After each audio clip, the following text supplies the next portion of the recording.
안녕하세요. 안녕하세요. 이번에는 탈북민 유튜버 강은정님과 같이 얘기를 하겠습니다. 오늘 인터뷰는 한국 사람들이 궁금한 내용이라기보다는 외국인들의 입장에서 북한의 일상생활 그리고 어린 시절 이야기들 그리고 어떻게 생활을 해왔는지에 대해서 물어보도록 하겠습니다. 네, 강은정님 간단하게 본인 소개를 좀 해주시겠어요? 네, 안녕하세요. 저는 북한 평안남도 맹산군에서 태어났고요. 2008년 1월에 탈북을 해서 2008년 12월에 대한민국에 입국했습니다. 현재는 방송인으로 활동하고 있고요. 또 개인 유튜브 채널 강은정 텔레비전을 운영하고 있습니다. 가족과는 4년 만에 만났는데요. 제가 먼저 탈북을 해서 사랑하는 아버지, 엄마, 언니, 오빠 다 모셔와서 지금 누구보다 행복하게 살고 있습니다. 반갑습니다. 탈북하신 동기는 정치적인 이유일까요? 아니면 경제적 이유? 아니면 뭐 다른? 경제적인 이유예요. 제가 이제 워낙 북한에서 먹고 살고 그리고 신발 한 컬레, 옷 하나도 정말 갇혀있기가 너무 힘든 그런 상황이어서 잠깐 돈을 벌어갖고 돌아가려고 넘어온 게 그게 이제 탈북 동기입니다. 예. 그럼 북한에서는 마지막으로 일하셨던 건 어떤 일이었나요?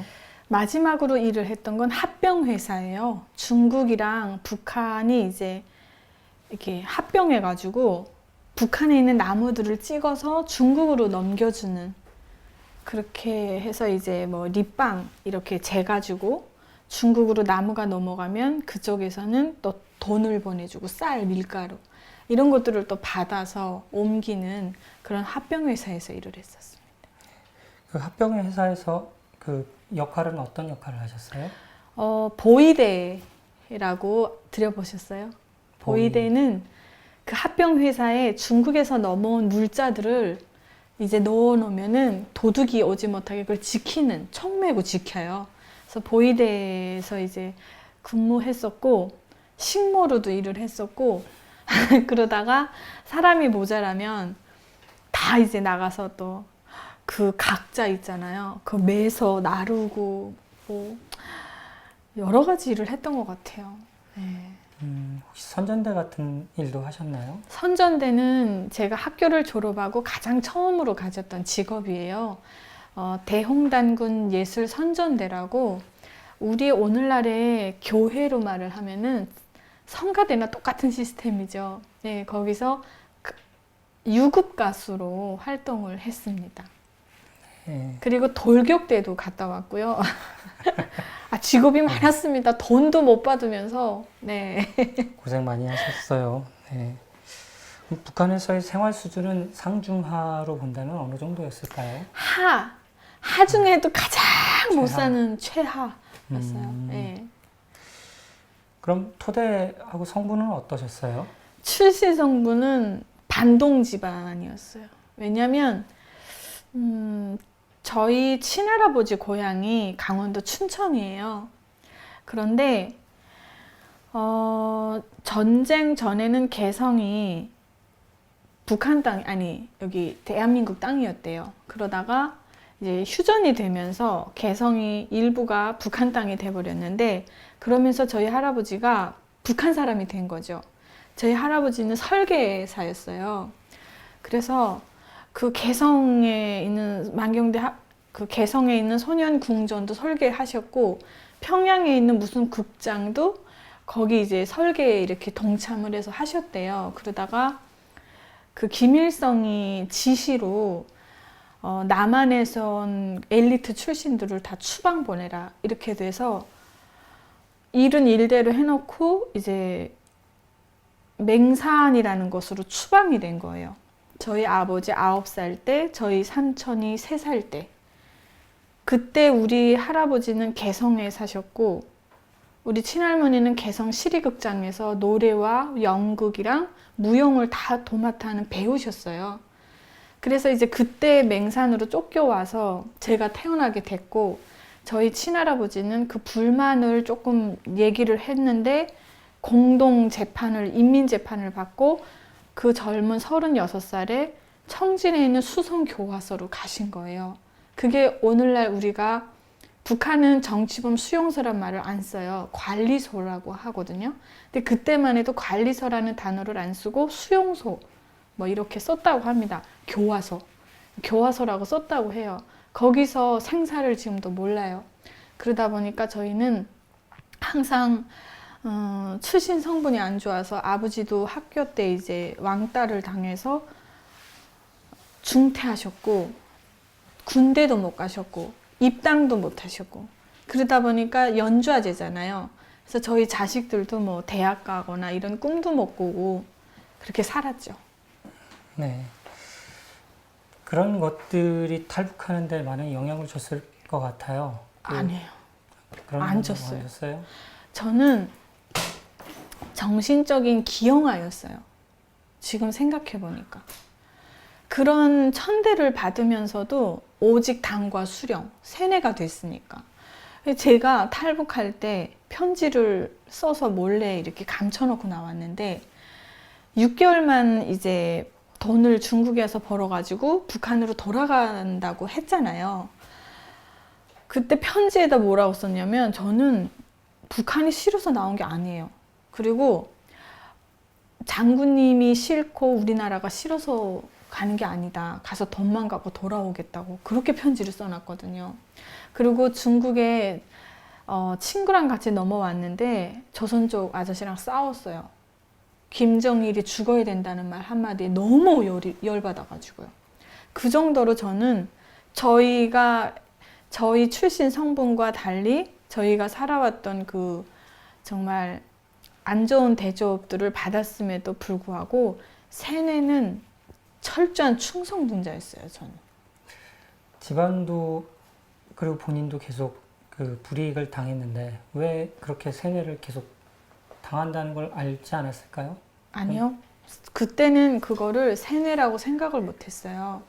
그냥 우리 할아버지도 당에서 하지 말란 짓을 했기 때문에 우리가 이렇게 됐구나. 오히려 할아버지를 미워하는 마음이 더 컸어요. 예. 그럼 중국에 가서도 계속 여전히 그 사상을 갖고 계시고 중국에 가서 한 3일 만에 그 조선족 아저씨랑 싸우고 나서 한 일주일이 되니까 한국 뉴스랑 드라마를 보고 그 다음에 또 중국에 넘어오니까 김일성과 김정일의 그 여자 문제들을 인터넷에서 접할 수가 있었어요. 정말 그때 엄청난 충격을 받았죠. 왜냐하면 우리는 그 김일성과 김정일을 신으로 생각을 해서 목소리조차도 한번 제대로 들어본 적이 없거든요. 그래서 그 목소리를 한번 들었던 게 조선인민군 장병들에게 영광이 있으라 이런 그 육성이 딱 한 번이가 나왔어요. 그거 듣는 것조차도 너무 신비롭게 생각하고 그리고 와이프가 몇 명이고 자식이 있는 줄도 몰랐어요. 정말 신적인 존재로 신비스러운 존재로만 바라봤는데 중국에 와서 그런 얘기를 딱 듣는 순간 처음에는 거짓말이야 했다가 믿어지기 시작하면서 완전 충격이었고 그 다음에 우리는 저 땅에서 이용당해 살았구나, 노예로 살았구나 하면서 분노가 그때 막 치밀어 올랐어요. 그럼 그 사실을 믿게 되는 계기는 어떤 계기로 믿게 됐을까요? 사실 인터넷에 나와 있어도 네. 아닐 거야 라고도 계속 생각하셨고 네, 다른 네. 사람들이 얘기해도 안 믿었는데 그걸 믿게 된 거는 무슨 계기가 있었을까요? 그때 무슨 성혜림 얘기도 했었고요. 사실은 뭐 성혜림이가 등장했다고 했을 때 저는 나이가 굉장히 어렸거든요. 그래서 몰랐었는데 그 조선족 아저씨가 차근차근 얘기도 해주고 또 고난의 행군이 일어나면서 북한의 주민들이 많이 죽었잖아요. 근데 그 고난의 행군이 일어나게 된 계기에 대해서 너네가 왜 경제봉쇄를 당하는지에 대해 이해할 수 있게끔 얘기를 해줬어요. 그리고 온전히 못 먹고 못 사는 건 다 미제 침략자 남조선 괴뢰도당이 때문이라고 했는데 그 조선족 아저씨의 설명을 들음으로 인해서 그게 납득이 됐어요. 예. 그래가지고 가장 그때 변하게 된 계기는 드라마랑 한국 뉴스랑 그리고 탈북민들이 한국에 와가지고 노래를 하는 거예요. MBC라는 그 무대였던 것 같은데 무슨 달래음악단이었어요.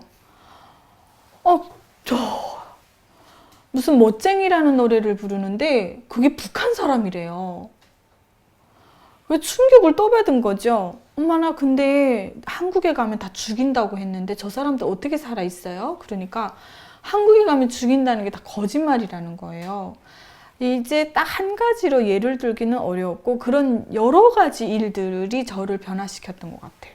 예. 그런 이야기들과 예. 설득과 이런 것들이 쌓이고 쌓여서 네, 조금씩 변화가 되신 거고요. 예, 그리고 가장 큰 거는 한국 드라마를 이제 제가 너무 재미있어가지고 별은 내 가슴에라고 지금은 돌아가셨는데 최진실 그분이랑 안재환 씨인가요? 안재욱 씨인가요? 그분이 나온 영화랑 그리고 아름다운 날들 이병헌 씨랑 최지우 씨 나오는 거 그거를 너무너무 재미있어서 진짜 날밤을 새면서 봤어요.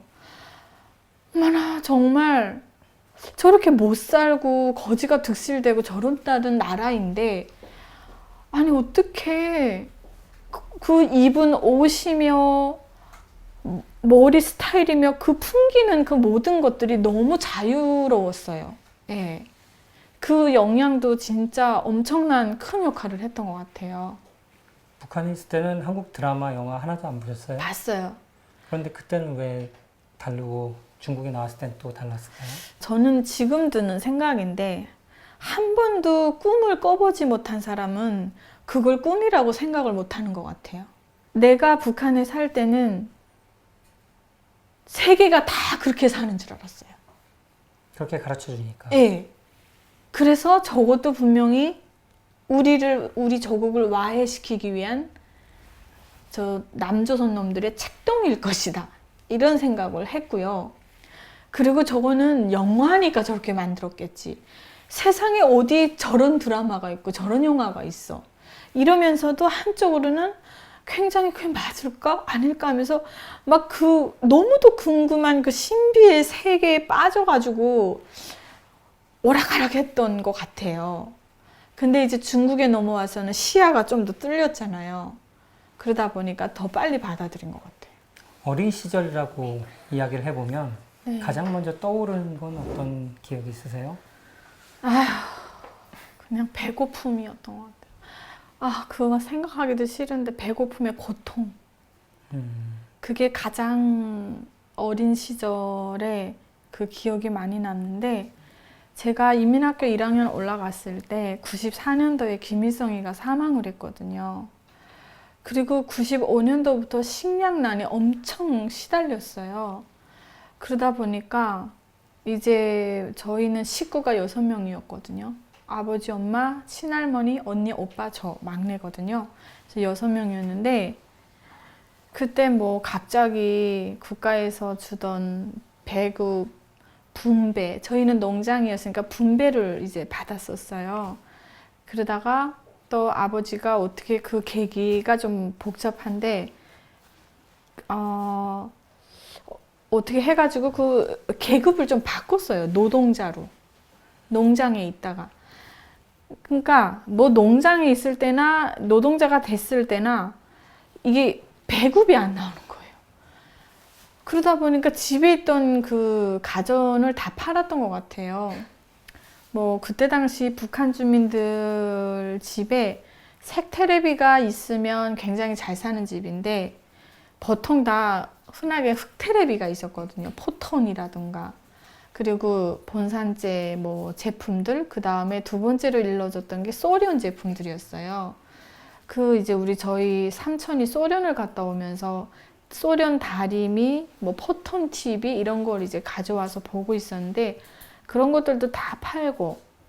근데 그때는 아버지는 한번 뭐 식량 구한다고 나가면 20일 한 달씩 안 들어왔고, 할머니는 다리에 이런 폐혈증 같은 게 생겨서 곪고 뼈가 썩어 들어가는 그런 상황에서 제가 할머니 돌봐야 했고, 이제 식량도 이제 구입해서 제가 생계를 책임져야 됐었기 때문에 그때는 학교라는 것도 제대로 가지도 못했고 닥치는 대로 산나물 뜯어서 시장 내다 미나리랑 참나물 뜯어 팔아서 좀 이렇게 강냉이 500g, 뭐 쌀 100g 이렇게 사다가 먹었던 기억이 있고, 그 다음에 한 4일을 굶으니까 계속 졸리더라고요. 그래서 그때는 제 기억에 제가 죽었었어요.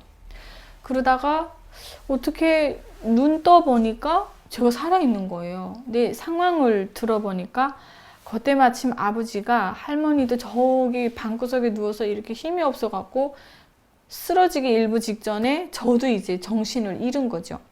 사내가 남을 뜯어먹는 것도요, 힘이 없으면 가게 안 돼요. 그리고 계속 배고프잖아요. 계속 졸려요. 그렇게 졸릴 수가 없어요. 그러다가 저는 정신을 잃었는데, 그때 마침 아버지가 옥수수를 구해가지고 굉장히 오랜만에 집에 들어오셨어요. 그래서 망에다 맷돌이죠. 거기다 옥수수 타개가지고 죽 써서 먹여갖고, 그때 아버지가 발견해서 저랑 할머니 살았거든요. 그래서 그때 한번 딱 죽었다가 살아나니까 생존 본능이 얼마나 강해지는지 다시는 죽고 싶지 않은 거예요. 그래서 국수분들 하나 있던 거 팔아가지고 제가 밥 장사를 했어요. 12살 때. 그래서 국밥이에요. 오늘날로 말을 하면은 오이국밥, 오이냉국을 타서 이런 바게트에다 들고 대야에다 밥을 담아서 반찬도 몇 가지씩 얹어가지고 층으로 싸서 이고 고개를 넘어가는 거예요. 가서 맹산이 이제 그 좀 지대가 중요해요. 함흥으로 가는 길, 신우주로 가는 길, 평양으로 가는 길, 이게 다 갈라져요. 그 세거리 다리 밑에서 제가 밥 장사를 했었어요. 예. 그러니까 어린 시절을 딱 얘기하라고 그러면 무슨 사랑받고 행복하고 친구들과 이런 기억은 거의 없고, 그냥 배고파서 어떡하나 내가 살아남아야 되겠다는 그 악을 썼던 그 기억이 제일 큰 것 같아요. 예. 그럼 이 장사하실 때는 그럼 하루 일과가 보통 어떻게 됐었나요? 아침부터 저녁까지. 그게 어떻게 되냐면요. 아침에 일어나서 밥을 이제 해서 담잖아요. 그러면 한 10시쯤 돼요. 그래서 거기에 넘어가면 점심시간이에요. 그 점심시간을 맞춰가지고 이제 밥을 팔거든요. 그래서 다 팔리는 날은 이제 집에 이제 다 팔고 집에 오면 한 3, 4시 됐던 것 같아요. 그래서 와가지고 그릇 다 까셔 놓고 본전 빼고 이윤이 얼마인지 이거 빼놓고, 그 다음에 또 내일 밥을 해갖고 가려면 장을 봐야 되잖아요. 그래서 또 장마당으로 걸어갔다가 또 장 봐가지고 와서 매일 그런 패턴이 계속 됐는데, 그때 제가 밥 장사를 제일 처음 시작을 했는데 동네에서 다 따라하더라고요. 그래가지고 나중엔 사람이 그 같은 장사를 하는 사람이 많아지니까 밥 장사가 잘 안 되더라고요. 그래서 그때 그걸 그만뒀어요. 장사를 하실 때 그럼 주변에서 누군가가 뭐 물건을 훔쳐가거나 가져가거나 이런 거에 대해서도 좀 걱정을 하셨나요? 밥값 많이 못 받았죠. 왜냐면 북한은 그 교통이 엄청 한심하잖아요.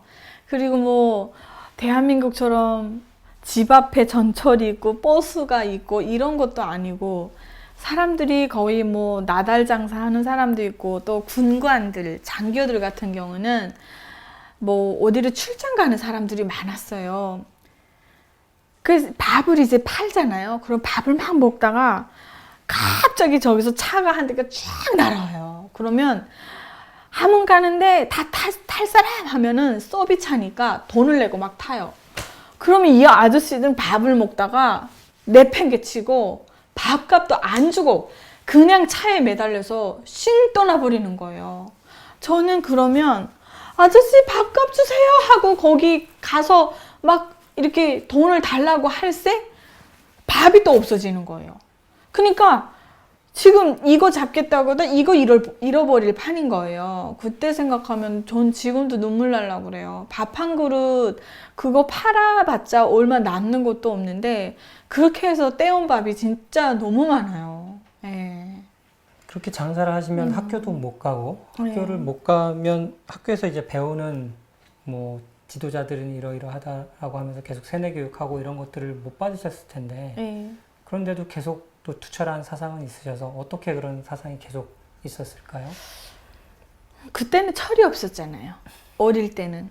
아이니까. 6살 때부터 유치원에 가가지고 타가서에 가서 아무것도 모르는데 선생님들이 앉혀놓고 초상화 앞에서 경례하는 아버지 김일성 대원님 고맙습니다.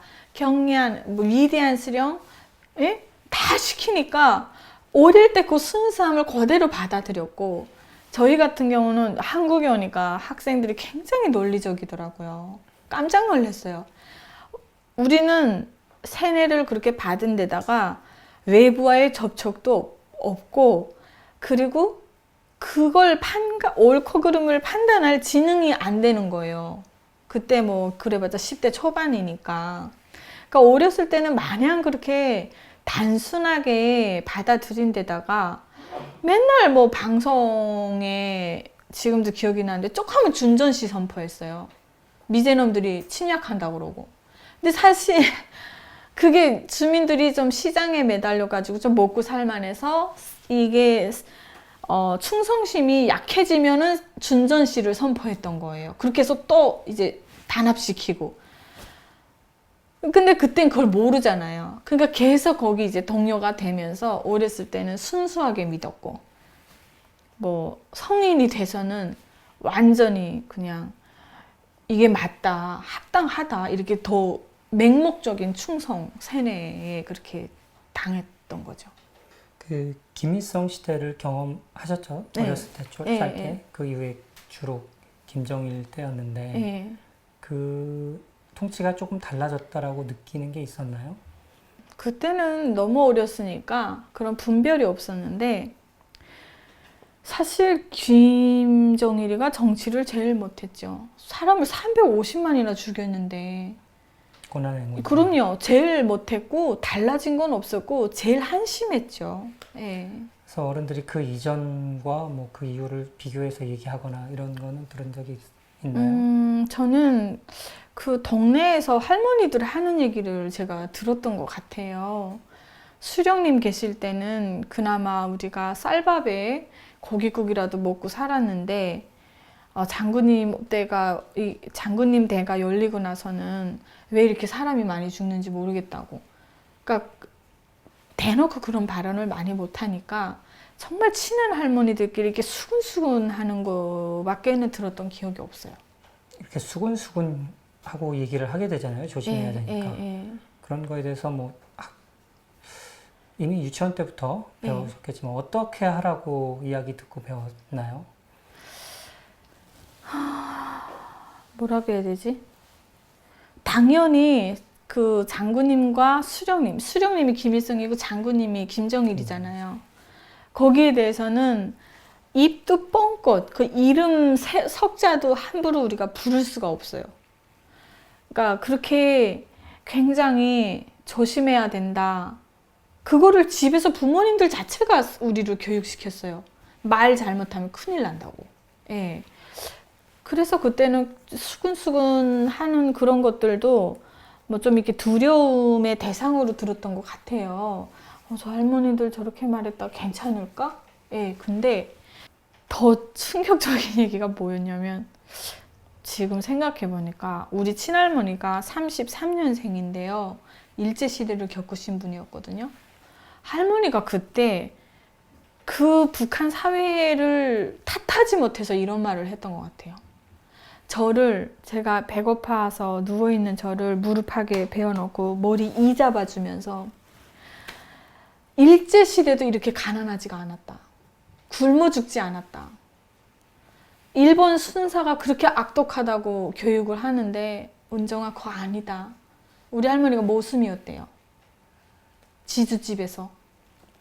그 지주가 자기 모습이 거지같이 하고 나가면 자기 집 얼굴이 망가지기 때문에 이미지가 깎이기 때문에 모습들도 다 잘 입히고 잘 먹였다는 거예요. 33년에 태어나셔서 지금껏 살아오시면서 굶어 죽는 건 지금 처음 본다 이거예요. 지금. 그랬던 우리 할머니가 진짜 굶어서 돌아가셨거든요. 그 얘기가 가장 강하게 남았어요. 그리고 그 외 다른 사람들 중에 이야기를 잘못해서 끌려가거나 잘못된 경우를 보셨나요? 아까 많이 봤죠. 가족 이야기도 하셨잖아요. 예. 그죠? 어렸을 때는 저희 학급에 김금철이라고가 있었어요. 근데 금철이네 집이 어느 날 아침에 안 보여요. 그래서 학교도 안 나오고 뭐 하루 이틀 그런가 보다 했는데 나중에 소문이 서관이라고 농업비서 아시죠? 북한의 그 농업상. 그 사람이 이제 처형이 되면서 간첩단으로 몰렸잖아요. 그 사돈의 8촌까지 그 사람의 친척 뿌리를 찾아내가지고 얼굴도 못 본 사람들을 수용소에 갖다 넣었는데 저희 저희 학급에 김금철이네가 그게 걸린 거예요. 그래서 실려가지고 하룻밤에 없어진 건 봤어요. 그러다 제가 탈북하기 전에 술을 마시고, 그러니까 저희 대형단 동네인데요. 저도 이제 소문으로 들은 거죠. 중국에 친척이 있는 사람이 대형단 저희 동네에 있었는데 이렇게 방문으로 해서 중국을 갔다 나왔어요. 가보니까 중국은 별천지더래요. 왜 저렇게 잘 살까? 그렇게 하다가 이 사람이 이제 세뇌가 깬 거죠. 술을 마시면서 아버지들이랑 이런 말을 했대요. 우리 북한이 못 사는 이유가 다 저 김정일이 저놈 새끼가 정치를 잘못해서 그런다고. 같이 술 마신 사람이 갖다 꼬자질을 한 거예요. 제가 탈북하기 한 몇 개월 전에 그 집이 없어졌어요. 그걸 봤어요. 무섭더라고요. 그래서 북한은요, 술을 마셔도 혼자 마셔야 됩니다. 그때 엄마가 이제 외갓집으로 장사 겸 식량을 구하러 대홍단에 들어갔단 말이에요. 근데 식구가 6명이었는데 반으로 갈렸어요. 언니하고 오빠가 엄마를 따라갔고 저와 할머니와 아버지가 맹산에 남은 거죠. 그래서 정말 그때 엄마가 없으니까 제가 다 이제 생계를 책임져야 되잖아요. 그런 상황에서 엄마랑 2년 거의 헤어져 살았어요. 1년 8개월을 헤어져 살았는데 왜 그럴 수밖에 없었냐면 엄마가 교통사고가 났어요.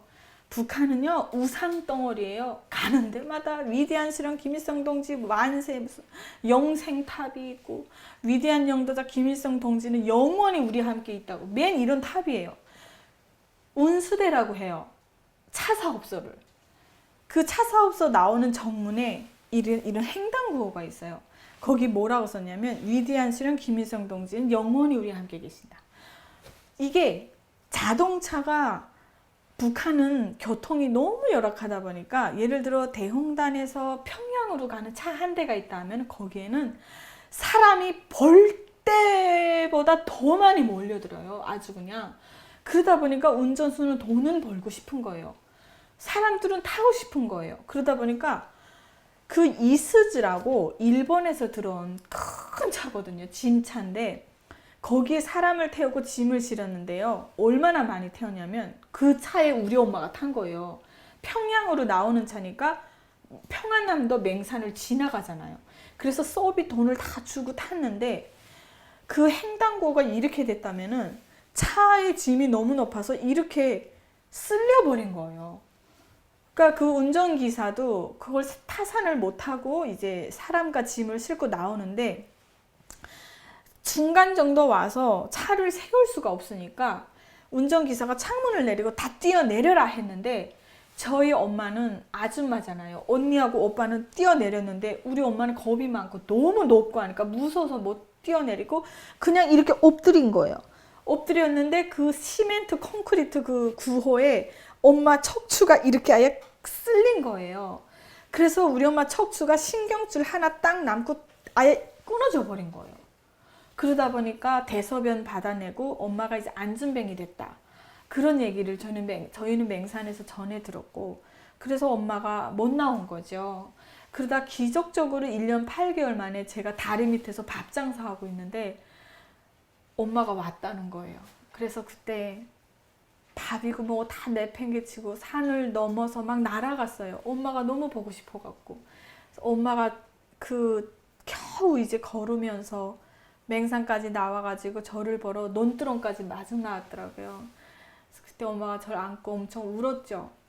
그리고 하는 말이 대형단으로 가자 은정아. 거기 가면 네가 밥 장사 안 해도 되고 거기 가면 굶지는 않는다. 그래서 그때 이제 양강도 대형단으로 이사를 왔는데 국경이잖아요. 그게 이제 탈북 계기가 된 거예요. 국경 쪽으로 이사 못 왔으면 탈북 못 했을 것 같아요. 예, 근데 그것도 웃긴 게 북한은 거주의 자유가 또 없잖아요. 또 우리 출신 성분 나쁘다고 했잖아요. 그러니까 저것들이 국경 쪽으로 가면 남조선으로 도망을 분명 갈 거다. 그래서 보내지 말아라 하는 그 보위부나 뭐 이런 이거 관리하는 데서 압박이 있었던 거예요. 그래서 태고를 안 떼줘가지고 저희가 맹산에 들어와서 맹산에서 그냥 무자비하게 막 들어와서 대형단에서 꽃제비를 한 3개월을 지냈어요. 근데 그때 마침 선거철, 북한은 선거를 진짜 정말 소중하게 다루거든요. 선거철인데 맹산에 나가서 투표하고 지금 와야 될 판인데 저희는 가지도 못해요. 근데 그때 대형단에 꽃제비로 전국에서 사람들이 다 몰려든 거예요. 그 대형단은 벌판이 있어요. 감자 농사를 짓기 때문에 거기 막 뚝막 짓고, 오늘날의 우리 대한민국이나 전 세계 사람들은 그 캠핑 가가지고 천막 치고 살잖아요. 저는 천막을 제일 먼저 시작했다니까요. 그 뚝막 안에서 정말 감자 구워 먹고 막 이러면서 외할머니 집도 내려갔다 올라갔다 하면서 있는데, 선거철이 되니까 이 사람들 빨리 여기 거주시켜서 선거 100% 찬성을 만들어내야 되니까 이때다 하고 거주를 붙여준 거예요. 그래가지고 저희가 대형단에 거주를 붙이고 살게 된 거죠. 그러다가 이제 결정적인 순간에 탈북을 제가 먼저 했고. 그러면 어디들 가든 말씀하신 게 뭐 모자이크든 뭐 그 동상이든 뭐 포스터든 다 있잖아요. 네. 그런 것들에 대해서는 그럼 어떻게 행동해야 된다 이렇게 이야기되는 것들이 어떤 것들이 기억이 나세요? 기억이 많이 나죠. 학교 때 참 새벽 기도도 그렇게 안 해요. 저 5시 반에 일어나는 거예요. 일어나가지고 빗자루 있잖아요. 빗자루도 집에서 쓰던 빗자루 안 해요. 다 그 동상에 이제 쓰는 빗자루를 따로 이제 만드는 거예요. 수수대나 이런 그 알곡, 조 있잖아요. 조대. 그거 갖다가 부드럽잖아요. 그걸로 만들고, 걸레도 벨벳천 있잖아요. 비로도. 그 북한에서 비로도라고 하는데 그 벨벳천을 잘라가지고 솜을 넣어서 하얀 천으로 레이스를 다 해서 정성 컬레를 만들어요. 그렇게 해서 동상에 가서 동상을 닦고, 이건 학교에서 조직하는 것도 있고 스스로 나가서 하는 충성심도 있어요. 그래가지고 가서 그 아침에 이거 쓸고 먼지 닦고 그러고 오는 거는 뭐 너무도 당연했고요. 그 다음에 그 초상화랑 동상이랑 이거 영생탑이나 이런 데 지나갈 때는 뛰어도 안 되고 경망스럽게 히다닥거리고 지나가도 큰일 나요. 엄숙하게 정하게 지나가야 되는 거예요. 침 뱉어도 안 돼요. 쓰레기 하나도 버리면 안 돼요. 그 동상이나 이런 구호들을 굉장히 신성스럽게 모셨었어요. 그렇게 열심히 가서 관리를 하셨는데 그럼 부모님이나 학교에서 어떻게 해라라고 얘기하는 건 어떤 이야기들을 들으셨어요? 일단은 그 동상 거기 가면은요, 특히 영생탑을 많이 가거든요. 거기 가면은 김일성하고 그 김정일이 얼굴이 이렇게 2개가 있어요. 그리고 해바라기가 아니고 목란꽃이었던 것 같아요. 하얀 거. 거기 이렇게 환하게 웃고 있는 그 얼굴이거든요.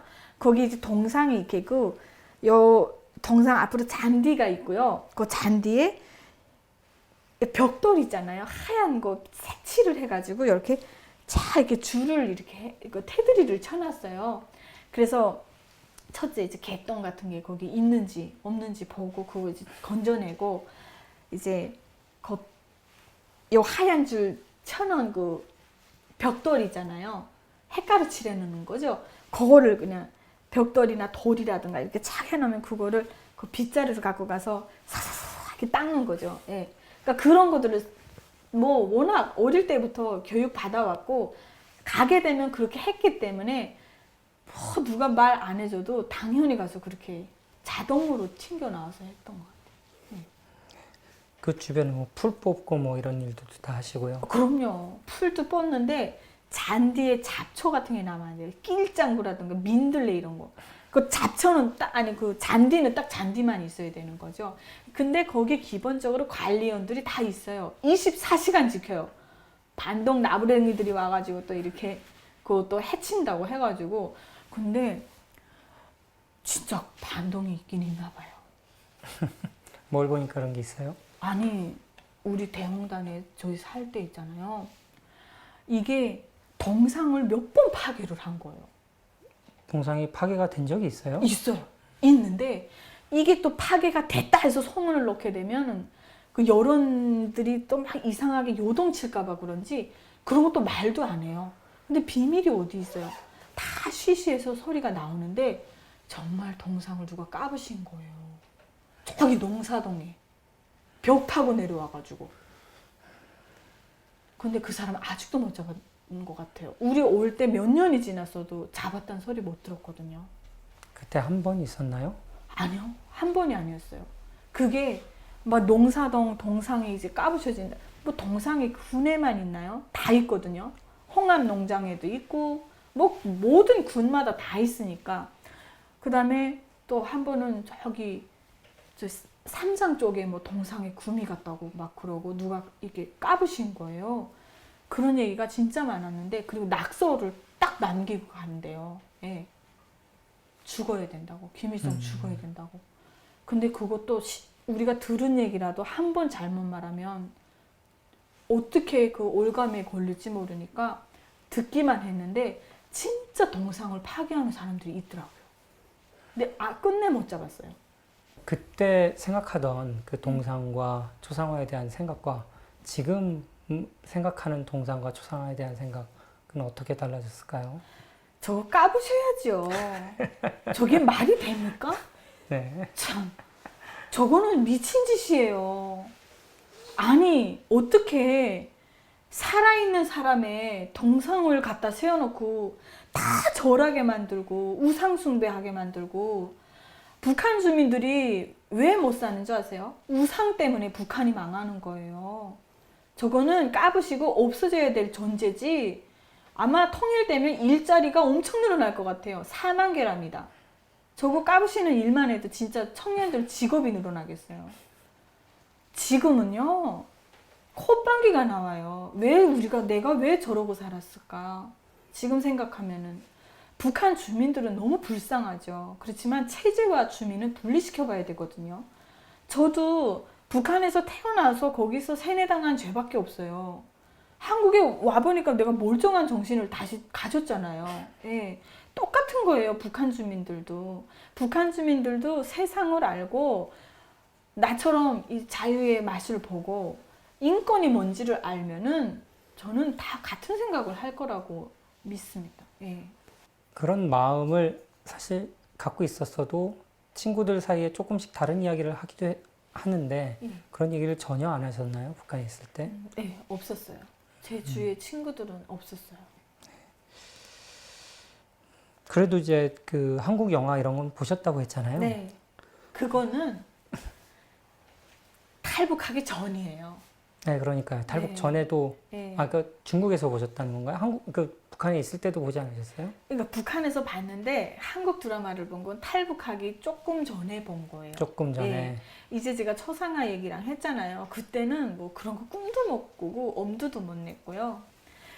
한국 드라마 이런 거 보게 된 계기가 친구 따라 왜 강남 간다고 그러잖아요. 제 진짜 친한 친구 이름을 좀 밝힐 수는 없는데 지금 그 친구가 북한에 있으니까 그 친구 남자친구가 철수예요. 야, 근데 그 내 절친의 친구를 지금 꼬셔야 되는데 한국 그 드라마하고 노래를 갖고 와가지고 꼬신 거예요. 근데 얘는 진짜 북한에서 그때 한국 드라마 노래 딱 갖고 나타나잖아요. 그러면 걔는 정말 최고로 멋있는 남자인 거예요. 그러니까 막 사귀자 말 안 해도 담배 사다 주고 술 사다 주고 그거 한 번 듣고 싶어가지고요. 그런 상황이었는데 내 친구가 절친이니까 보여준다는 거예요. 그래서 개인집 뭐 이런 데로 따라갔더니 세상에 무슨 비밀 조직하는 줄 알았어요. 애들이 다 앉아 있는데 조용하고요. 앞뒤로 이거 창문으로 불빛 못 빠져나가게 다 막아놓고 거기서 이제 그 가장 유명해요. 북한에서 얼마만데 그 원빈이가 성혜교한테 그걸 보면서요. 너무 멋있기도 하고 눈물 나기도 하고 야 정말 그때 굉장히 충격적으로 봤었고 사실은 그게 한국 건지도 몰랐어요. 한국어로 얘기하는데 한국어로 얘기하는데 몰랐어요. 우리는. 남조선이 정말 좀 신기한 게 몰랐죠. 뭔지 아세요? 얼마나 세뇌가 됐으면 남조선도 우리가 너무 밉고 안 좋은 소리만 들으니까 한국도 우리 말이 똑같다는 거를 인지를 못했었어요. 그때는. 아 정말 그때 완전 쇼킹했던 거예요. 그 다음에 이게 문화의 힘이 얼마나 크냐면요. 이 친구가 두 번째로 뭘 또 들려주냐면 노래를 들려주는데요. 테이프였어요. 테이프인데 CD도 아니었어요. 거기에 한국의 60년대, 70년대 노래들 지금 이제 듣지도 않아요. 그런 노래가 넘어왔는데 북한 애들은 그걸 듣고 자지러지는 거예요. 뭐 태진아의 동반자, 그 다음에 잘 있어요, 잘 있어요, 잘 가세요 이 노래 있잖아요. 나너 좋아해, 너나 좋아해 이거랑 김혜연의 서울, 대전, 대구, 부산 찍고 뭐 백두산에서 하는데 야 백두산에서 이것들이 뭐 한다는 거니? 하면서 그 발음은 잘 못 알아듣겠고 밤새도록 그 망을 봐가면서 한 열대 명이 춤을 추고 놀았거든요 우리. 근데 있잖아요. 다음날에 무슨 일 시키는지 아세요? 우리 세멘트 날라야 돼요. 시멘트가 얼마나 무겁냐면요. 요만한 덩어리 하나가 25kg예요. 그걸 2개씩 지고 날랐어요. 밤새도록 그 춤추고 잠 한 잠 못 자고 그러고 티내면 안 되잖아요. 일은 해야 되니까. 합숙생활 할 때니까 그때. 그래서 이게 시멘트를 메고 이러고 하는데 힘들지도 않고 머릿속에는 그 노래 가사만 계속 맴도는 거예요. 정말로. 예. 그래서 참 그때를 생각하면은 제가 너무 세상에 이런 노래도 못 듣고 살아온 그 사회에서 살았다는 게 불쌍한 것 같고 지금도 북한 주민들 생각하면 가슴이 아파요. 예. 밤새도록 놀아도 너무 재밌었던 네. 거잖아요. 네. 근데 그런 걸 너무 여러 명이 같이 모여서 위험하게 한 건 아니었나요? 근데 이게 질문을 왜 이렇게 잘하세요? 그 친구 걸렸어요, 철수. 네. 감옥 갔어요. 그랬어요. 예. 그 다른 친구들도 같이 위험했을 텐데. 근데 그 친구가 똑똑한 게 뭐냐면요. 그 친구 너무 멋있었어요. 분명히 우리가 같이 놀았다고 누가 신고를 했어요. 신고를 해서 주모자가 누구냐 해서 철수다 해서 그 친구를 잡아 들어갔는데 그 친구가 아니다. 나는 걔네랑 본 적이 없다. 나 혼자 봤다. 아예 우리를 다 지켜준 거예요. 북한에 그런 친구가 있다는 게 영웅스러워요. 예. 그래서 그 친구는 끝내 그러니까 감옥이라고 하게 되면은 북한은 이제 큰 감옥이 있고 단련대라고 아시죠? 노동 단련대. 네. 그건 작은 감옥이거든요. 거기 단련대 6개월을 갔다고 하더라고요. 그래서 그때 그 얘기 들으면서 좀 미안하고 그랬었어요. 네. 6개월 그럼 단련대 다녀와서 친구하고 잘 됐나요? 아니요. 그때 그 이후로 제 친구요. 네. 헤어졌다고 하더라고요. 아이고. 안타까워서요. 그 엄마가 반대를 했대요. 저 불량뱅이랑 사귀면 안 된다고. 그럼 그 철수 씨가 좀 뇌물 고이고 풀려 나오고 할 수 있지는 않았을까요? 뇌물을 거였기 때문에 단련대로 온 거예요. 형을 몇 년 몇 그 들어갈 뻔한 거를. 예. 그나마 뇌물을 줘서. 예. 그리고 이게 그 친구가 이제 그 우리가 열대 명이 봤다고 했잖아요. 그러면 이 친구는 주모자예요. 그러면 선동죄에 해당하기 때문에 더 큰 이런 형을 받을 수 있거든요. 철저하게 부인한 거예요. 나는 그 장소에서 혼자 봤다고. 죽었다 깨나도 불지 않은 거예요. 그래가지고 이미 다 알고 있을 텐데. 알고 있는데 그 조사하는 사람들도요. 부는 사람은 이 바보 모조리 이런데요. 안 부는 사람은 속으로 야 이놈 똑똑하구나 지켜주고 싶대요. 오히려. 근데 얘가 너무 철저하게 아니라고 완강하게 해버리니까 그리고 그 뒤로 뭐 한 두 사람 이렇게 짐작을 해갖고 이렇게 데려가서 신문을 또 했나 봐요. 근데도 그 친구들도 우리는 번 적이 없다 이렇게 해가지고 잘 넘어갔는데 그나마 여러 사람 이제 그 친구가 부인을 하다 보니까 혼자 번 걸로밖에 안 됐잖아요. 그래서 단련대를 갖고 뇌물을 썼다고 하더라고요. 네. 부모님이 그 친구 집이 유곡이었거든요. 대형단에는 유곡이라고 있어요. 거기서 이제 돼지를 갖다 보였다고 했었나 그랬던 것 같아요. 네. 돼지면 굉장히 큰 뇌물일 텐데. 북한은 돼지랑 이런 짐승들을 다 집에서 기르잖아요. 그리고 그때 제가 거의 일이 있고 나서 그러니까 그 막 음악 듣고 이렇게 하고 나서 얼마 안 있어서 전 덜격대를 나갔거든요. 네. 덜격대를 나가서 이제 소식을 전해 듣다 보니까 정확히 그 신고한 사람이 누군지는 제가 전해 듣지를 못했어요. 예. 그런 일이 있어도 알려주지도 않고 알 수도 없고 그러죠. 예, 그냥 왜냐하면 그 뭐 신고 차원에서 보호라는 게 있나 봐요. 왜냐하면 걔는 당에 장한일을 한 거거든요. 신고를 했기 때문에. 뭐 같이 보고 신고할 거면 왜 받는지 모르겠어요. 같이 본 애들 중에 있었던 예, 거죠. 그 중에 그러니까. 있었던 거예요. 예. 그럼 그냥 그 친구들 중에서도 쟤인 것 같다 뭐 이런 식으로 얘기 돌거나 그러진 않았어요? 그때 제가 덜격대로 나가 있어가지고 바로 나가버려가지고. 예. 그 뒤로 이제 제가 그때 청년동맹 부반장이었는데 아이고 덜격대 다 안 나가겠다고 해요. 그래서 이게 제비 뽑기 했어요. 임산부가 걸렸어요. 어떻게 해요? 임산부 어떻게 나가라고 그래요? 그래서 제가 나갈게요 하고 저는 그때 얼마 안 되고 나서 바로 천수발전소 덜격대를 나갔거든요. 배감에 있는. 예. 돌격대를 가고 나서 그럼 그 이후에도 계속 한국 드라마는 보셨나요? 아니 못 봤죠. 그때 이후로는. 그게 돌격대에 갔기 때문에 못 본 건가요? 아니면 보고는 싶었는데 위험하니까? 사실 덜격대를 나가니까 너무 힘들었어요. 정말 잠도 안 재우고요. 이거는 아휴 누가 한 명이 도망치잖아요. 그러면 온 소대가 다 시달려가지고 도망친 사람을 찾으러 다녀야 되는 거예요. 그리고 나서 새벽에 겨우 처소에 들어오면은 밥 먹고 준비하고 일하러 나가야 돼요. 그러니까 육체적도 너무 힘든데다 정신적인 여유도 없었고 그런 거 꿈도 못 꿨고요. 아마 덜격대를 안 나갔다면 저도 계속 거기에 대해서 이렇게 하다가 또 어떤 사고를 치지 않았을까? 그런 한국 드라마 더 보고 네. 더 보고. 위험에 좀 처해지지 않았을까? 이런 생각을 했어요. 예. 그때 너무 힘들어가지고 그런 건 꿈도 못 꿨어요. 덜격대에서는. 그래서 그 드라마를 안 본 건 몸이 피곤해서 였던 것도 있을 테고 그다음에 걱정돼서 또 뭐 또 잡혀갈까 봐 이런 것도 있었을 텐데 그 중에 뭐가 더 큰 이유였을까요? 그거는 둘째죠. 덜격대에 갔는데 한국 드라마라는 게 내가 보고 싶다고 해서 무슨 사서 볼 수 있는 게 아니잖아요. 이제처럼 뭐 내가 그쪽에 관심이 있어가지고 뭐 그 철수 그 친구처럼 자기가 직접 이렇게 해서 볼 수 있는 상황도 아니고 그 드라마를 보려면 그 CDR을 갖고 있는 누군가를 알아야 되는데 덜격대에서는 그게 안 통한단 말이에요. 거긴 일하는 건설 현장이고 다 입당하러 나온 사람들이 90%예요. 그러다 보니까 있을 수가 없는 거죠.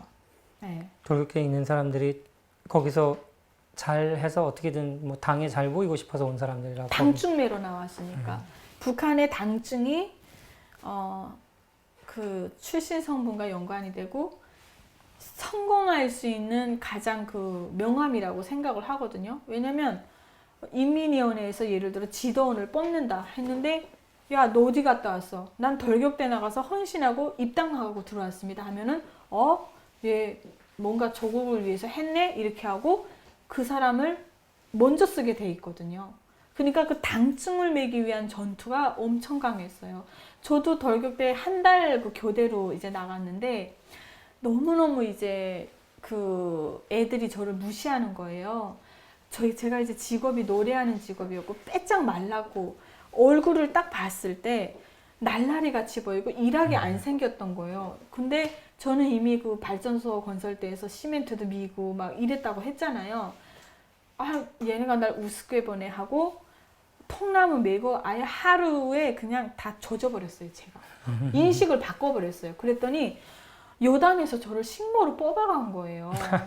그래, 그 7개월 잡혔는데 7개월 동안 있으면서 아, 나도 여기 있으면 입당할 수 있겠네. 그런 로망이 생기더라고요. 그러다가 우리 엄마가 또 교통사고를 당했어요. 그래가지고 회사에서 그러면 너 들어와라. 이렇게 해서 저를 교대를 시켜줬는데 제가 그때 합병회사, 아까 말씀드렸던 거기 월급 많이 준다고 해갖고 발전소 건설대를 안 가고 합병회사를 내려간 거죠. 그리고 거기서 일하면서 이제 중국에 대한 눈이 떴고 친구랑 같이 이제 탈북을 하게 된 거죠.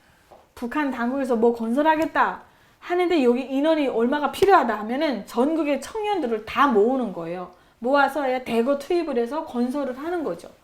그런 조직입니다. 네. 그럼 네. 그 조직에서 식모로 어디에 식모로 뽑혀가신 건가요? 그러니까 그 조직에 이 여단 군으로 칠게요. 군이라 비슷하니까 여단 지휘부가 있고 대대가 있고 소대가 있어요.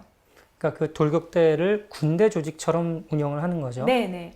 중앙지휘부가 있고 중앙지휘부는 각 도를 책임지는 중앙지휘부고 여단은 그 도에서 군으로 쪼개가지고 이렇게 관리를 하는 차원이거든요. 근데 제가 양강도 여단에 식모로 이제 간 거예요. 그러니까 양강도 여단에 대홍단 군 대대의 1소대 그 소속으로 있다가 여단에 식모, 여단 지휘부에 그 간부들이 있을 거 아니에요. 거기 이제 식모로 간 거죠. 그러니까 일반 노동을 하다가 네. 좀 높은 지위에 있는 간부의 식모로 네. 차출이 돼서 간 거죠. 네, 근데 저는 대대에 있을 때가 소대에 있을 때가 더 행복했어요. 여단에 가니까, 이거는, 사람 살 게 못 돼요. 간부들이잖아요. 서로마다 자기가 잘났어요. 밥도 한 번에 와서 먹으면 얼마나 좋아요. 자기 시간대에 와가지고 먹고 나가는데 나는 한 사람 와서 밥 차려주고 설거지를 하면 또 한 사람이 들어와. 그러니까 이거 좀 입이 뻐죽 나와가지고 나 할 일이 너무 많은데 한 번에 좀 식사하러 오시면 안 돼요? 하면은 저 어린 게 어디서 간부들한테 대든다고 잡아 죽일 듯이 얘기하는 거예요. 그러니까 이건 뭐 다 비호 맞추고 살자니까 너무 힘들고 거기다 또 저는 지금도 너무 화가 나는 게 제가 재능이 있잖아요. 노래도 하고 화술도 하고 그러다 보니까 중앙지휘부에서 무슨 공연 준비를 하는데 아휴, 제가 또 거기 뽑혔어요. 그러니까 연습도 해야 돼. 연습하고 빨리 쫙 내려와서 아침, 점심, 저녁밥 해야 돼. 제가 돌격대 나갔을 때 몸무게가 몇이었는지 아세요? 43kg였어요. 그래서 제가 끝내 도망쳤어요. 도망쳤다 잡혔습니다. 잡혔는데 네. 참모장이 그러더라고요. 은정아, 너 정말 잘했어. 조금만 더 참자. 내가 입당시켜줄게. 그러던 찰나에 시간이 이래 지났고 우리 엄마가 교통사고 났고 근데 지금 또 한쪽으로 생각해보면 제가 좀 그 북한의 열성이 뽀드라지라는 말이 있어요. 뽀드라지가 안 좋잖아요. 너무 열성을 피워도 안 좋다는 얘기가 있는데 제가 그 발전소 건설 때 있을 때도 그 청년부 부회장이었다고 했잖아요. 제가 잘나서 저를 부회장으로 시킨 게 아니라 서로마다 맡기 싫으니까 저한테 뚝 떠밀어버린 거예요. 근데 저는 정말 열심히 했거든요. 아침에 일어나면 마당 쓸고 맡겨놓은 건 정말 선색 없이 했어요. 그러니까 우리 엄마 사고 난 것도 있었지만 그 발전소 건설대에서 호실 관리가 안 되니까 야 됐다 이제 빨리 그 여단에다 말해가지고 얘 없으면 안 된다. 엄마 지금 사고 났다 이렇게 말해서 빨리 들어오게 해라. 자기네가 필요하니까 교대를 시켜버렸는데 제가 거길 안 간 거죠. 한국에 와서 지금 이제 북한 생활을 보면 제일 이제 충격적이다 아니면 속상하다 혹은 화난다라고 하는 것들이 있을까요? 있죠. 가장 화가 나는 거는 자기들이 주민들 먹고 살게 그 환경을 만들어 주지도 않으면서 먹고 살겠다고 발버둥 치는 사람을 불법자로 몰아서 감옥 보내는 거예요. 그리고 자기들의 생각과 조금 다르다고 해서 그 사람의 인생을 송두리째 망가뜨려 가지고 평생 나올 수 없는 살아있는 지옥, 정치범 수용소 안에 사람을 가둬놓고 일평생 거기서 죽게 만드는 이런 나라가 세상에 어디 있습니까? 나는 그게 가장 화가 나고요. 북한 주민들이 인간의 권리, 인권이란 자체를 모르고 살아가는 것도 불쌍한데 자기들이 지금 뭔 짓을 하는지도 모르면서 맹목적인 충성을 할 수밖에 없는 정신적 기형아가 됐다는 사실이 분노해요. 그 사실에 저는 분노합니다. 백두산에 대해서 좀 여쭤볼게요. 대홍단이 네. 가까웠으니까 네. 가볼 기회도 많이 있었을 것 같기도 한데 그 백두산에 대해서 그러면 배울 때 어떤 곳이라고 배웠나요? 백두산은요, 혁명의 성산이고 한마디로 우리 외국 사람들이 이해하기 쉽게 표현을 하자면 성지예요. 이스라엘이나 우리가 이런 데 가면 거기가 성지잖아요. 그것처럼 똑같이 북한의 김부자들을 우상화하는 성지. 그래서 거기서 이제 장군님이 태어나셨고 또 항일 빨치산 투쟁을 수령님께서 많이 하신 그 일대기가 그려져 있는 곳이다 해가지고 보천보 전투에 대해서도 아시죠? 뭐 김일성이 가고 항일 투쟁할 때 보천보 전투를 뭐 승리로 이끌었다 해가지고 노래도 있는데 그게 다 양강도, 해산, 그리고 삼지연, 무봉, 대홍단, 그리고 한북도 무산까지 다 연결이 되는 거예요. 그래서 하나의 성지로 이제 저희는 배웠죠. 그리고 가보지는 못했었는데 어떻게 가게 됐냐면 제가 이제 그 친구랑 같이 한국 드라마도 보고 노래도 저희가 들었다고 그랬잖아요. 예. 근데 아까 초반에 제가 말씀드리기를 직업이 여러 개 있었다고 했잖아요. 기동에서 선전대를 다니다가 상처를 받았어요. 제가 학교를 딱 졸업하고 제일 먼저 가진 직업이 기동에서 선전대였는데 저한테 그러는 거예요. 감자를 파던 사람이 딱 올려다보면서 북한의 선전선동 굉장히 이상하게 해요. 힘들게 일하는 사람 앞에 가서 노래를 시켜요. 그것도 무슨 노래 시키는지 아세요? 비겁한 자야 가려면 가라 우리들은 붉은 길을 지키리라 이런 노래를 해요. 근데 제가 그걸 했단 말이에요. 근데 저한테 그 감자 파던 딱 아주머니가 딱 올려다보면서 입어 꼴배기 싫어.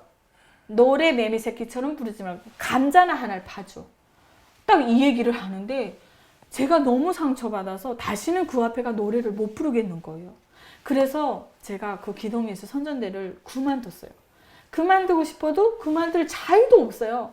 또 뇌물 고여가면서 담배값 갖다 주면서 핑계 대가지고 거기 나온 거죠. 그리고 나서 이제 올라간 게 그 발전소 건설대라고 이제 그 친구들이랑 같이 합숙생활하면서 드라마 봤던 그 회사인데 노래 듣고 이랬던 그 회사인데 거기에서 8월달이 되면은 일 좀 잘하는 사람들로 이렇게 좀 추려가지고 백두산에 견학을 가요. 근데 평안남도 맹산에서 제가 백두산 가는 거리가 너무 멀잖아요.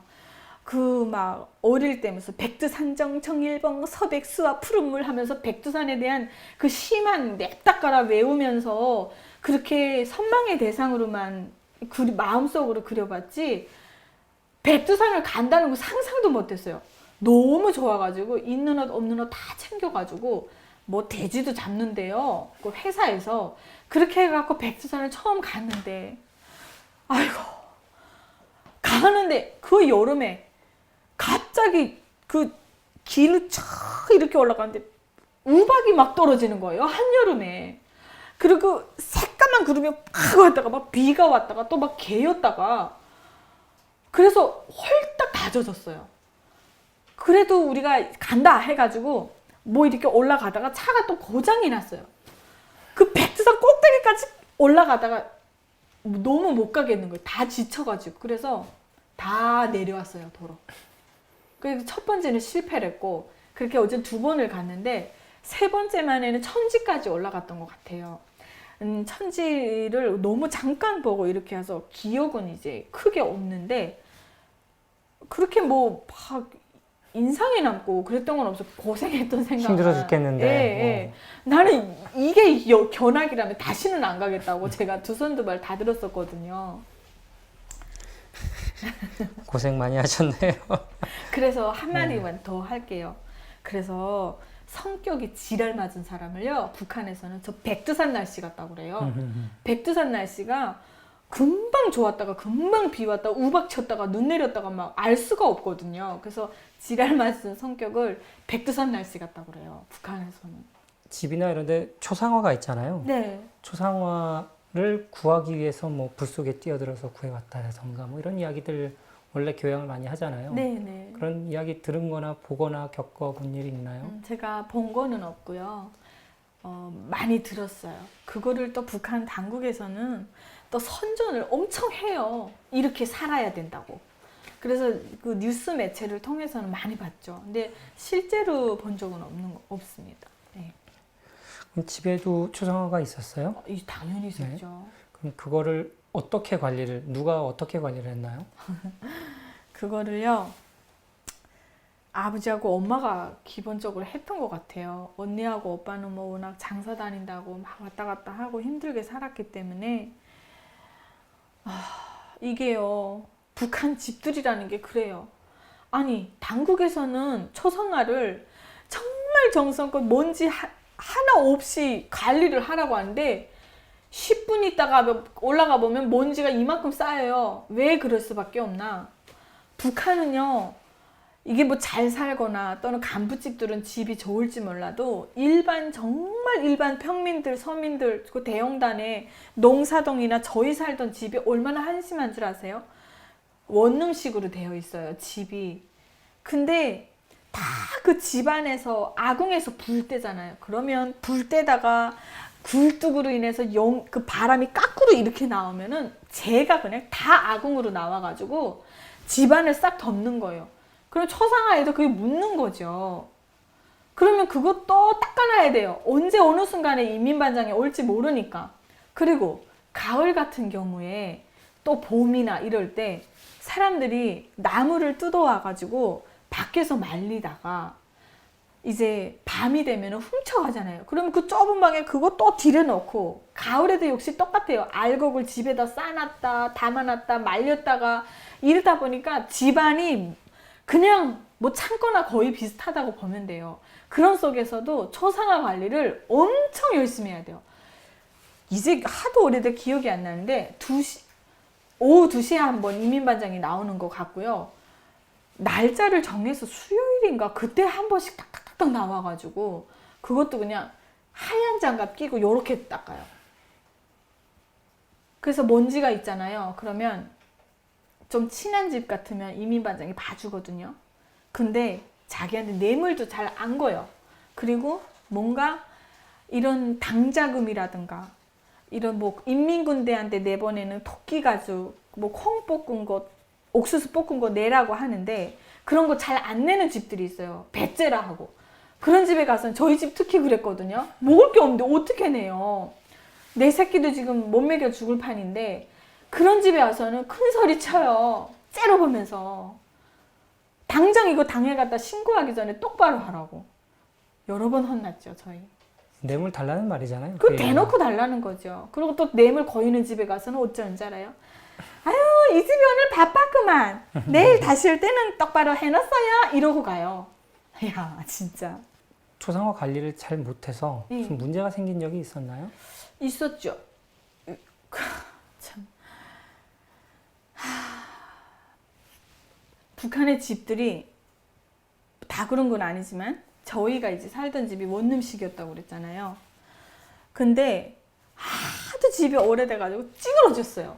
찌그러졌는데 이게 무슨 우리 한국처럼 뭐 드레스룸이 따로 있고 옷장이 따로 있는 게 아니에요. 6명이면 6명이 그 작은 원룸 같은 집에 다 모여서 살아야 되는데 옷을 어디다 걸겠어요. 그래가지고 벽 있죠. 벽에다 못 뚝뚝뚝뚝 박아가지고 옷을 쓱 걸어놔요. 옆집이라고 안 그러겠어요? 옆집에서도 똑같이 못을 박아요. 근데 그게 마침 우리는 초상화를 걸어놓은 쪽에 그 옆집에서 못을 박은 거예요. 툭툭툭 하더니 초상화가 뚝 떨어졌어요. 금이 갔어요. 유리가. 막 유리를 사려고 나가니까요. 옥수수를 무슨 7kg인가 달래요. 뭐 그 7kg가 어디 있어요? 먹을 게 없어 죽겠는데. 그래서 저희 그때 살짝 금이 갔길래 야 그냥 검열 안 하겠지 하고 그걸 이제 그대로 걸어놨던 거예요. 그러다가 아주 당비서까지 찾아와서 난리 개난리를 쳐가지고 끝내 그거 있잖아요. 뭐 유리도 하얀 유리를 갖다 해야 그 초상화 얼굴이 잘 보여요. 근데 조금 싼 유리를 가져오려면 시퍼렇고 두껍거든요. 그건 또 안 돼요. 그래서 또 유리를 사고 그것도 재단해서 맞추는 게 옥수수를 그때 한 10kg인가 썼던 것 같아요. 저희 그것도 아는 집에 가 사정 해가지고 아유 세법이서가 와서 난리 쳤어요. 그때 출신 성분이 안 좋잖아요. 그러니까 무서운 엄포를 놓고 가더라고요. 그 옆집에서 잘못해서 이렇게 우리가 이렇게 된 건데 그거에 대해서 얘기해도 전혀 먹히질 않았나요? 먹히지도 않고요. 북한에 웃긴 게 민사소송 이런 것도 없어요. 그리고 옆집이니까 괜히 말을 했다가 의상할까봐 그냥 우리 집 같은 경우는 보통 그냥 다 그냥 넘어갔어요. 이게 옆집에서 똑같이 아궁으로 불 때잖아요.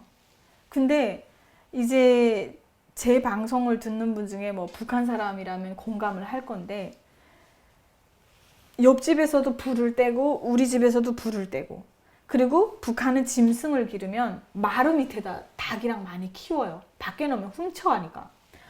근데 옆집에서 아궁으로 불을 뗐는데 연기가 이렇게 바람 때문에 흘러나와갖고 저희 집에 닭이 다 죽었어요. 마루 밑에서. 그거 계란 2알도 북한은 일을 하면 한 달 월급이 계란 2알 값도 안 돼요. 계란 1알 먹는 게 북한 사람은 세상에 행복한 거거든요. 그 닭에서 나오는 계란을 먹지도 못하고 우리가 받아서 팔아서 조금씩 알곡을 사 먹었는데 집에 그 엄청난 재산인 닭이 죽었어요. 옆집에다 우리가 말을 못했어요. 증거가 없으니까. 이런 상황이기 때문에 괜히 말해봤자 싸움만 나고요. 정말 북한은 사람 살 수 있는 나라가 아니에요. 집에 초상화 있는 걸 교양할 때 뭐 불이 나면 가서 구해왔다라고 하는 이야기들을 많이 듣긴 하는데 이게 실제로 있었던 일이라고 생각했어요? 아니면 꾸며낸 거 아닌가? 이렇게. 아니, 실제 있었죠. 실제 있었고 실제 있었던 거를 북한에서 방송을 해줘요. 해주고 학교에서도 가르쳐줘요. 그러니까 우리는 당연히 집에 불이 나거나 무슨 일이 있으면 초상화를 먼저 구해야 된다는 게 당연한 마음으로 그걸 받아들이고 사는 거죠. 그게 거짓말일 수도 있다 이런 생각은 전혀 안 들고. 어림도 없죠. 그거는 아무것도 아니에요. 제가 대형단에 살았잖아요. 그러다 보니까 거기는 아까도 말씀드렸지만 성지라고 했잖아요. 성지 하게 되면 가장 많은 게 뭔지 아세요? 나무에다 구호를 새겨놔요. 김일성이가 그때 빨치산 무슨 투쟁을 하면서 거기다 무슨 이게 나무에 새겨놓은 게 있대요. 그거는 천연기념일보다 더해요. 이거 타 들어가거나 그거 찍어가는 날은 난리도 아니거든요. 그 구호나무 옆에 그 떼기밭 일구겠다고 불났다가 구호나무 다 타버려가지고 그 사람 감옥 갔어요. 그리고 제가 이게 초상화랑 좀 거리가 먼 얘기긴 하지만 비슷한 맥락이기 때문에 말씀을 드리는데 인터넷에 연사군의 외화벌이 사장 오문혁 치면은 나옵니다. 총알 70발 맞고 제가 탈북하기 2년 전인가 1년 전인가 공개 처형당했어요. 그게 왠지 아세요? 외화벌이 사업소는 북한의 김부자들이 사용하는 외화 그 비자금과 그 생활비를 이렇게 마련하는 곳이잖아요. 우리가 뭐 제가 북한에 있을 때는 몰랐지만은 과제를 줘요. 그렇게 해서 무조건 이거 해내라 하는데 그 돈을 어디서 마련합니까? 그래서 그 나무를 베가지고 중국에 이제 수출을 해서 거기에서 들어오는 돈을 당자금으로 올려보낸 거예요. 근데 이 사람이 사장이 그걸 어떻게 다 압니까? 밑에서 직원들이 나무는 베야 되고 이거 할당량을 해야 되고 하니까 이 사람들이 말 안 하고 구호나무를 베버렸어요. 근데 거기에 그걸 지켜보던 연사군의 한 아바이가 신서 편지를 썼어요. 중앙당에. 어떻게 우리 수령님께서 나라를 지키려고 이렇게 했던 이 성지에 그것도 구호나무까지 베서 돈에 미쳐가지고 중국에 팔아먹냐. 그 신서편지 한 장에 검열이 붙은 거예요. 그래서 오문혁 사장이 그 청배를 메고 70발의 공개 처형됐어요. 똑같은 맥락입니다, 이게. 그러니까 저희는요, 감히 초상화 불났을 때 꺼내야 되는 건 그거 당연한 걸로 알고 있었고요. 뭐 저희는 그나마 뭐 아까도 그 초상화 구미 갔을 때 무슨 하도 뭐가 없으니까 그거 그냥 여대로 넣자 티도 안 나니까 그런 상황이지만 열성분자나 저희 뭐 임원의 집 이런 데는 난리도 아니에요. 얼마나 그 초상화를 깨끗하게 관리하고 그 밑에 도배까지 다 해놓고 북한 주민들 세뇌 중에 가장 무서운 게 초상화입니다. 예. 조성아 가는 벽에는 아무것도 있으면 안 되고 제일 깨끗한 아유, 벽이어야 되고 그렇죠. 그럼요. 예. 회칠해도 안 되고요. 바퀴 새끼나 빈대가 많아요. 양강도 쪽에는. 그 막 벽을 타고 올라가요. 그럼 그 때려 잡잖아요. 피 자국이 있어도 바로 지어야 돼요. 그 부분은. 그럼 계시면서 집단 체조에 나가본 적이 있어요? 집단 체조 하게 되면 아리랑 대 집단 체조가 유명하잖아요. 거기는 뭐 가보지도 못했고 그 집단 체조라고 해서 군마다 또 4.15 2월 16일 때 다 행사를 해요. 그래서 그때 제가 권한행군 금방 시작되고 나서 이민학교 때 무용소조를 다녔었거든요. 그래서 그때 앞전하고 뒷전하고 이렇게 하면서 했던 아주 잠깐의 기억이 있는데 허리가 그때 조금 안 좋게 다치면서 그쪽을 안 하고 제가 노래와 화술 쪽으로 돌았어요. 네. 체조하는 거 하시다가 노래하는 네. 것 쪽으로 다쳐가지고 네, 바꿔서 네. 또 네. 하셨고 그게 보통 김일성 생일, 김정일 그럼요. 생일 때 하셨고요. 2월 16일, 4월 15일 그때 네. 했어요. 네. 그때 하셨고 그 연습은 얼마나 길게 하셨어요? 하도 어릴 때라 기억이 잘 안 나는데 그 6교시 다 끝나고 운동장에서 계속 했던 것 같아요. 학교 끝나고 예. 밥 먹고 와서 다시 학교에 모여서 그 다음에 다시 또 연습하고. 네네. 그리고 그 다음에 이거는 뭐 집단체전은 아니지만 그 설맞이 때 있잖아요. 네. 설맞이 때 항상 그 조선중앙TV에 설맞이 공연 나오잖아요. 그거는 평양에서 하는 거고 지방에서도 그거랑 똑같이 해요. 야, 참 설맞이 공연 하나 그 이제 노래랑 이거 화수라면서 제가 소개를 했거든요. 지금부터 하면서 그거를 했는데 야, 그거를요 막 밤 10시까지 시키는 거예요. 아동학대죠. 지금 생각해보면 밥도 안 먹이면서 그리고 딱 공연이 끝나면은 무슨 건빵 같은 거 주는데 그게 왜 그렇게 행복하고 맛있었는지 모르겠어요. 10시까지 하고 가로등도 없어요. 북한은. 또 집으로 걸어오는데 맹산은 엄청 그 벼랑 밑에 이렇게 큰 길이고 밑으로 돌담 쌓고 강이거든요. 그 동굴에서 자살을 엄청 해요, 사람들이. 아니, 왜 동굴에서 모르겠어요. 안 보이니까. 왜 죽는지 모르겠는데 아 근데 그때 마침 제가 기르던 강아지가 항상 이름이 깨돌이였는데 그 맹산군과 맹산리를 이제 그 분리되는 경계선이 있어요. 횡단구. 거기 딱 와가지고 강아지가 기다리고 있었어요. 그래서 항상 그 강아지가 이제 딸랑딸랑 가다 앞에서 사람이 이제 다 오기잖아요. 다. 아, 무서운 일들도 많이 일어났죠. 거기는 강간 사건도 일어나고 다 걸어 다니고. 그러니까 그런 상황 속에서 진짜 엄마가 밤늦게 마중 오고. 그러니까 집단 체조 때나 그런 김부자 생일을 찬양하기 위한 이런 행사 때 아이고 어른이고 상관없이 밤늦게까지 그런 고생을 했었어요. 네. 그 고생이 뭐 일주일 하고 끝나고 이런 게 아니라 몇 달 동안 계속 진행이 되죠? 한 2달 전부터 연습을 열심히 했던 것 같아요. 2달 정도. 예, 그리고 네. 제가 선전대에 이제 있었으니까 이거는 무슨 선전대는 뭐냐 전문이잖아요. 그것만 해야 되잖아요. 근데 직장 기업소 작업반은 작업반대로 하고 또 농장은 농장 대표로 하고 기업소는 기업소대로 다 하잖아요. 그 사람들 한 두세 달 전부터 연습을 하고 저희는 한 6개월 전부터 그냥 뭐 선전대라고 하면 노래만 시키는 게 아니에요. 노래하잖아요. 저 나팔도 불었어요. 드럼도 쳤어요. 시키니까 금방 배워주면 딱 따라해가지고 금방금방 했거든요. 예. 그래서 그런 집단체조 한번 할 때는 6개월 정도 쭉 또 예, 하셨고요. 예. 오래 했죠. 그럼 사시던데, 예, 뭐 이쪽이든 저쪽이든 예. 혹시 뭐 김정일 뭐 누군가가 다녀간 적이 있었나요? 많이 있죠. 대형단 하게 되면은 1호 방문지잖아요. 네. 대형단이 아까 제가 그 백두산이 성지라고 얘기했잖아요. 그것처럼 대형단도 다 연결이 되어 있고 대형단이 이제 벌이 많기 때문에 감자를 신쌀로 바꿔라 라는 김정일의 교시가 있었어요. 그래가지고 제가 학교 졸업하자마자 저 시집 갈 뻔했잖아요. 감자 농사를 지어야 되니까 사람들을 많이 투입을 해야 되잖아요. 어디 갑니까? 누가 갈 것 같아요? 군인들이 가는 거예요. 우리는 2년도 채 안 되잖아요. 군복무가. 지금은 2년이 좀 안 예. 되죠. 북한은 그때만 해도 2000년대 초반이었는데 13년을 군복무한 사람들이 그것도 모자라서 또 대형단에 와가지고 집단 배치돼서 농장일로 감자 농사를 짓는 거예요. 그러니까 군에서 제대되는 10몇 년 만에 제대되는 사람들을 예. 강제로 그쪽을 가서 일하게 1000명을 해서 무리 배치했어요.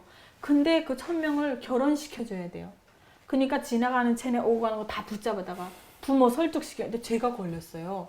근데 저는 다행히 빠져나왔거든요. 거기서. 그래 하도 어리니까. 근데 다 결혼을 하고 집도 지어주고 뭐 이 세상에 정말 북한에서 구경도 할 수 없었던 무슨 프랑스 그릇이라고 해서 딱 떨구면 안 깨진대요. 그것도 선물로 줬고 기저귀까지 다 줬어요.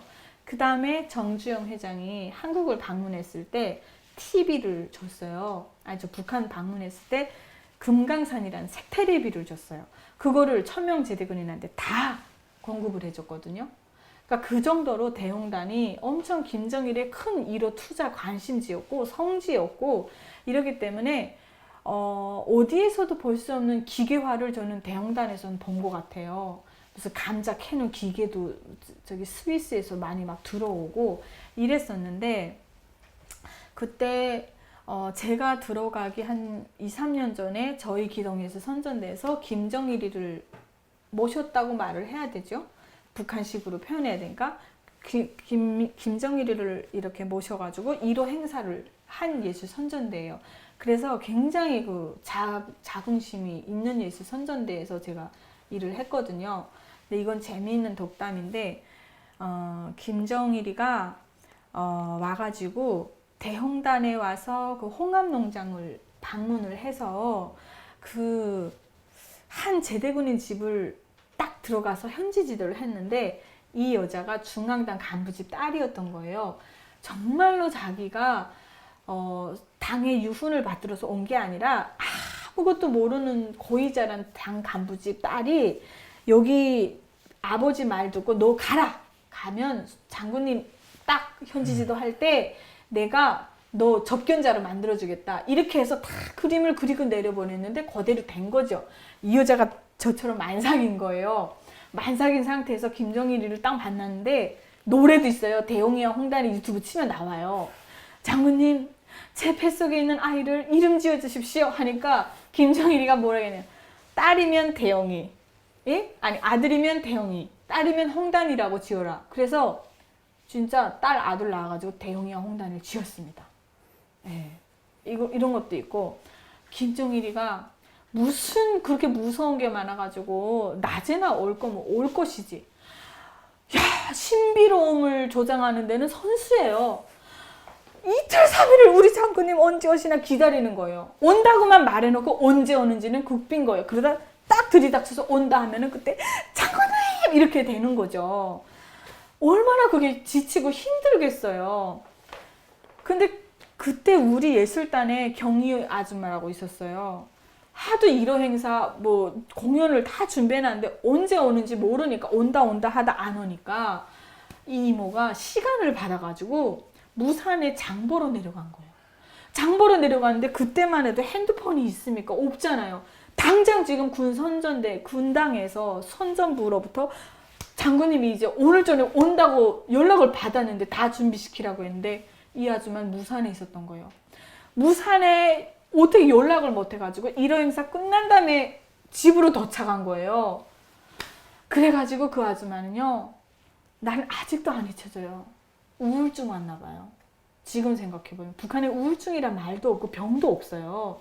슬픔증이라고는 하는데 굉장히 이게 일생의 최대 영광의 순간을 자기 놓친 거라고 생각을 하는 거죠.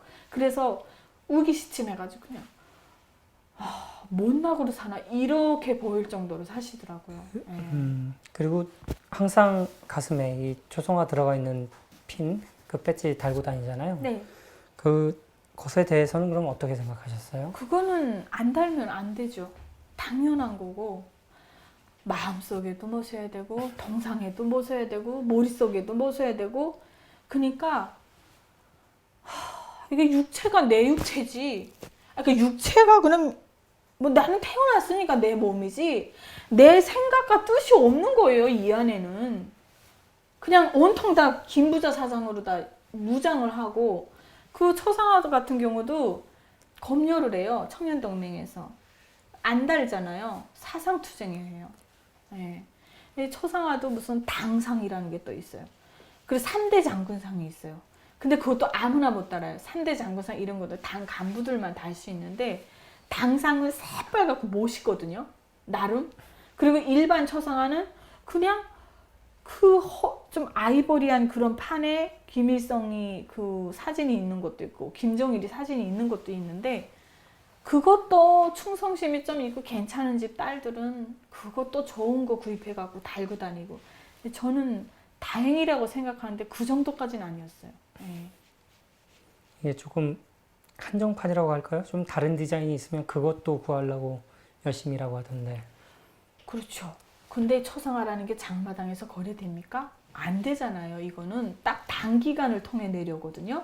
그러니까 단기간에 있는 뭐 친척이 있다든가 이런 사람들한테 이제 부탁해가지고 좀 나 백 있어 이런 식으로 이제 달고 다녔는데 오늘 생각해보면 미친 짓이죠. 네. 하지만 거기 사람들끼리는 네. 보고 그렇죠. 저거 좀 다른데 네. 이걸 보고 네. 제가 좀 힘이 있나 보다 이렇게 알 수 있는 거죠. 그렇죠. 네. 여기 사람들은 하나도 못 알아볼 거예요. 그 차이나 뭐가 다르고. 아니 내가 생각했을 때는 우리 젊은 세대 같은 경우는 그 초상화 달아도 저게 뭔가 할 것 같아요. 그게 뭔지 자체도 모를 것 같아요. 그럴 수도 있겠어요. 네, 네.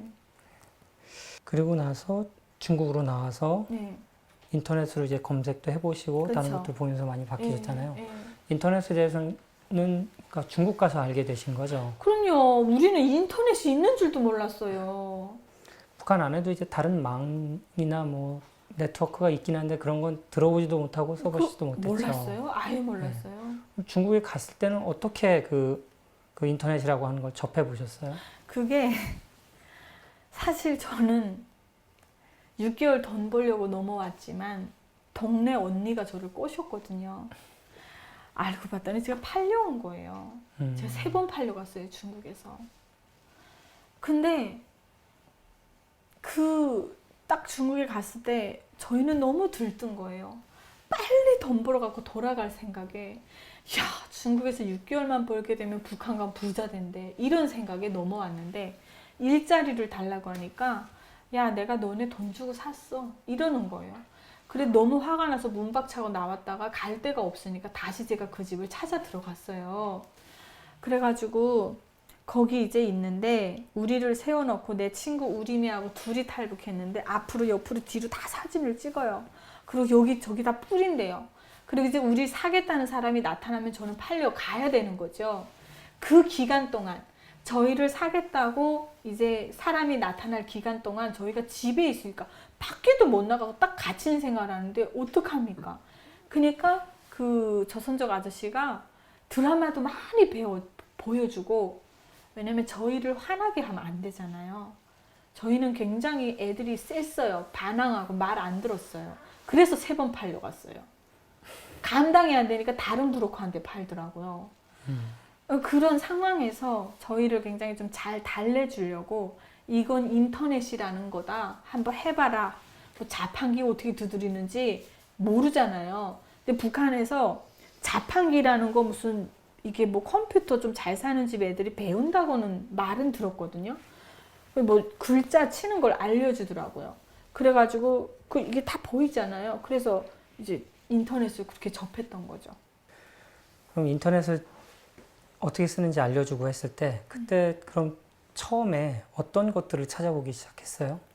그때 제일 처음 접했던 게 그 아저씨가 보여준 거, 아니 그 알려준 거 김부자 그거고 그다음에 북한에서 봤던 원빈하고 그 연예인들 찾아봤던 것 같아요. 그게 제일 궁금했어요. 예. 그 아저씨가 뭐 김정일 이런 것들 검색해서 보여주던가요?